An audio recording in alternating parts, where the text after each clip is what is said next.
आपने बहुत बार ये नोटिस किया होगा कि जब भी आप कोई गोल डिसाइड करते हो और उस काम को करने के लिए आप जब एक्शन लेने वाले रहते हो ना, तो आपका माइंड डिस्ट्रैक्शन की वजह से प्रॉपर तरीके से फोकस नहीं कर पाता है। पहले आप बहुत ज्यादा फोकस कर पाते थे, लेकिन डिस्ट्रैक्शन की वजह से धीरे धीरे अब फोकस कर पाना आपके लिए मुश्किल हो गया है। आपका माइंड धीरे धीरे वीक होता चला जा रहा है, ये आपने नोटिस किया होगा। तो अगर आपके साथ भी ये चीज हो रही है तो ये कंप्लीट वीडियो आपके लिए है। तो मैं आपको इस वीडियो में बताने वाला हूं कि कैसे आपका जो फोकस है वो ब्रेक होने लगा है। फोकस आपका कंप्लीटली एक जगह पर, एक काम पर होता नहीं है, और डिस्ट्रैक्शन की वजह से आपका फोकस जो है पूरी तरीके से कम होने लगा है। और दूसरी चीज ये कि आपकी जो मेमोरी पावर है वो धीरे धीरे कम होने लग गई है डिस्ट्रैक्शन की वजह से।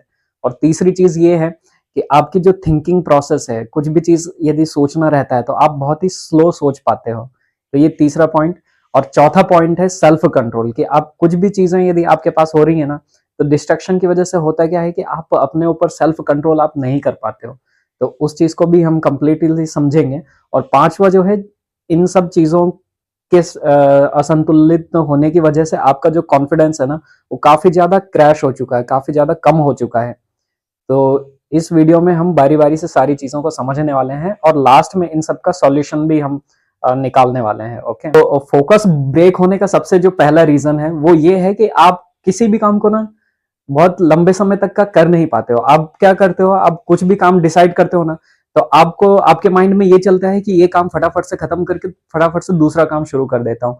तो इस तरीके से आप सोचते रहते हो ना, तो इससे होता क्या है कि एक जगह जो अपना माइंड रहता है ना, उसको एक ही काम पे आप मन को, अपने माइंड को एक ही काम पे टिका नहीं पा रहे हो। इससे होता क्या है कि अपने माइंड को ऐसा लगता है कि नई चीज करेंगे तो माइंड को एक रिलैक्सेशन मिलेगा, ये सोच के आप जो है दूसरे काम को स्विच कर देते हो, फिर इस काम से उस काम, फिर जो है इस तरीके से जो अटेंशन है, आपका जो माइंड का अटेंशन है, वो एक जगह से दूसरी जगह शिफ्ट करते चले जाते हो। तो इससे क्या होता है कि आपका जो फोकस है ना, एक जगह रहता नहीं है, फिर आपका फोकस जो है 10 कामों में डिवाइड हो जाता है। तो ये एक पहला रीजन है। दूसरा रीजन ये है कि आपने अपने माइंड को जो है बहुत ही ज्यादा किसी चीज की लत लगा दी है। लत मीन्स कि आप, या तो आप मोबाइल बहुत ज्यादा यूज करते हो, जरूरत से ज्यादा यूज करते हो। तो इस वजह से होता क्या है कि जब आप किसी चीज की लत लगवा लेते हो ना अपने माइंड से, तो जो है, जो दूसरी चीजें, जो करने लायक चीजें होती हैं, उसके लिए टाइम निकाल पाना थोड़ा मुश्किल होता है। और जिस चीज की लत लगी रहती है वो चीज आपको बार बार याद आती है, तो आपको तलब लगती है कि ये, जैसे आपको यदि मोबाइल की लत लगी हुई है, तो आप कुछ भी काम करने की कोशिश करोगे ना, तो आपके माइंड में यही चलता रहेगा कि थोड़ी देर मोबाइल चेक कर लेता हूँ, या फिर फटाफट से इस काम को कर लेता हूँ जैसे तैसे, और फिर वापस से मोबाइल देख लेता हूँ। तो इस तरीके से आपका जो माइंड है वो डोपामाइन के पीछे भागता रहता है, और वो आपने अपने आपको जो है लत लगवा रखी है मोबाइल की। तो उस लत की वजह से होता क्या है, आपका जो फोकस है वो एक जगह रहता नहीं है और ब्रेक होता है बार बार। और इससे होता यह है कि आपकी जो मेमोरी पावर है वो धीरे धीरे लूज होने लगती है, कि आपका जो फोकस है ना, फोकस जैसे जैसे आपका फोकस 10 जगह पे बट जाता है, तो इससे आपका जो याद करने की जो क्षमता रहती है, किसी भी, आपने बहुत बार अपने आप को ये नोटिस किया होगा कि आप बहुत सारी चीजें याद करने की कोशिश करते हो, लेकिन आपको वो चीजें याद नहीं आती हैं। राइट, आपका जो मेमोरी है वो धीरे धीरे जो है, याद करने की जो क्षमता है वो धीरे धीरे कम होने लगती है। तो ये आपका सबसे जो बिगेस्ट रीजन है मेमोरी लॉस का, वो इसी लक्षण की वजह से है कि आप डिस्ट्रैक्शन के शिकार होते जा रहे हो। और तीसरा पॉइंट ये है कि जैसे जैसे आपकी मेमोरी पावर कम होने लगती है ना, तो इससे होता क्या है कि आपका जो थिंकिंग पावर है, जो सोचने की क्षमता है, आप जब भी कोई डिसीजन लेने की प्लानिंग कर रहे होते हो, तो आपको डिसीजन लेने में बहुत ज्यादा जोर लगाना पड़ता है। आपकी जो थिंकिंग प्रोसेस है ना, वो बहुत ही स्लो होने लग जाती है। आप फास्टली कोई भी चीज डिसाइड नहीं कर पाते हो, कि जैसे अगर आपको दिन भर में कोई भी काम करना है, तो आप ये डिसाइड ही नहीं कर पाते हो कि आपको पहले कौन सा काम करना है, दूसरा कौन सा काम करना है। इस तरीके से जो छोटे छोटे डिसीजंस होते हैं ना, वो भी आप डिसाइड नहीं कर पाते हो। तो आपकी जो प्रोसेस में जो लॉजिकल थिंकिंग है वो धीरे धीरे काफी कम होने लगती है, और इसकी वजह से आपका जो मेमोरी है वो भी धीरे धीरे जो है, मेमोरी पावर मीन्स कि आपकी जो याद करने की क्षमता है वो काफी कम होने लगती है। और इसकी वजह से आप जो है छोटी छोटी चीजों को भी बहुत ज्यादा डिसीजन बना नहीं पाते हो। तो इस वजह से होता क्या है कि आप छोटी चीजों को भी बहुत ज्यादा ओवर थिंकिंग करते हो। तो इससे आपका जो है माइंड एक लूप में चला जाता है, और वो डिसीजन आप बना नहीं पाते हो, और वो आप थिंकिंग करते रहते हो कंटिन्यूअसली।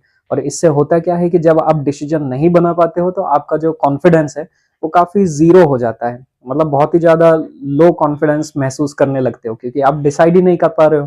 तो आप एक्शन कहाँ से लोगे, एक्शन ही नहीं लोगे तो फिर कॉन्फिडेंस तो बहुत दूर की बात है। तो इस तरीके से आपका जो कॉन्फिडेंस है वो भी काफी ड्रॉप होने लगता है। यदि ये सारी चीजें आपने ऑब्जर्व की हैं और आपको ऐसा लग रहा है कि आपके अंदर भी ये सारी चीजें, थिंकिंग पावर आपकी स्लो हो रही है, मेमोरी पावर आपकी जो है लो हो रही है, और डिस्ट्रैक्शन बहुत ज्यादा हो रहा है जिसकी वजह से आप अपने आप को जो है बहुत ही कमजोर महसूस करने लगे हो, तो इसका सॉल्यूशन यही है कि सबसे पहले जब आप सब सुबह सबसे पहले उठते हो ना, तो उसके 1 घंटे तक का आप जो मोबाइल यूज करते हो उसको मोबाइल को यूज नहीं करना है।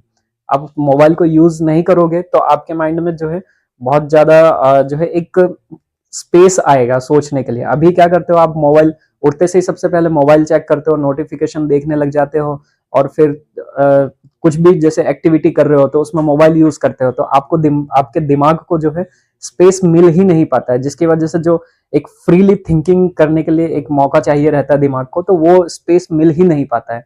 तो अपने दिमाग को जो है स्पेस देने के लिए आपको सोशल मीडिया से थोड़ा दूर अपने आप को रखना पड़ेगा। ऐसा नहीं कि कंप्लीटली आप अपने आप को पूरी तरीके से दूर ही कर लो सोशल मीडिया से, ऐसा नहीं है। कुछ समय के लिए, जैसे अगर आपको 1 घंटे तक का मोबाइल चलाना है तो उसमें आप ऐसा करो कि 15 मिनट आपने मोबाइल चलाया, उसके बाद 10 मिनट का आप थोड़ा गैप लो, फिर 15 मिनट यूज कर लिया, फिर 5 मिनट का गैप लो, और इसी तरीके से आप अपने काम को भी डिवाइड कर लो। जैसे एक साथ इतना लंबा फोकस कर पाना मुश्किल होता है, तो उसमें आप ऐसा करो कि जैसे आधे घंटे तक का यदि आपको कोई जैसे स्टडी करना है तो आप पहले 5 मिनट स्टडी करो, और फिर 10 मिनट का रेस्ट ले लो, या 15 मिनट का रेस्ट ले लो, फिर 10 मिनट फोकस के साथ स्टडी करो।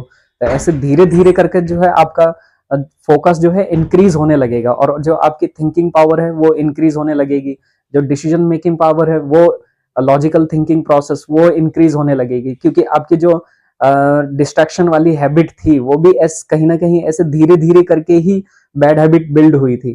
तो जो गुड हैबिट है, जो आपकी डिस्ट्रैक्शन वाली जो चीजें हैं वो दूर भी ऐसे ही होंगी, कि धीरे धीरे करके छोटी छोटी स्टेप्स लेके ही आपके जो डिस्ट्रैक्शन है वो धीरे धीरे कम होने लगेंगी। तो इससे होगा क्या कि आपका जो है माइंड प्रॉपरली काम करने लगेगा, और आपका जो फोकस है वो फिर से इनहेंस होने लगेगा। तो जिसको आप यदि प्रैक्टिस करोगे, रेगुलर प्रैक्टिस करोगे, तो डेफिनेटली आपका जो वीकनेस आप अपने माइंड में फील कर रहे हो वो आप धीरे धीरे आप महसूस करोगे कि आपका जो माइंड है वो स्ट्रेंथ गेन करने लगा है। तो आई होप कि ये चीजें आपको समझ में आई होंगी। बाकी मिलते हैं नेक्स्ट वीडियो में। ओके, धन्यवाद।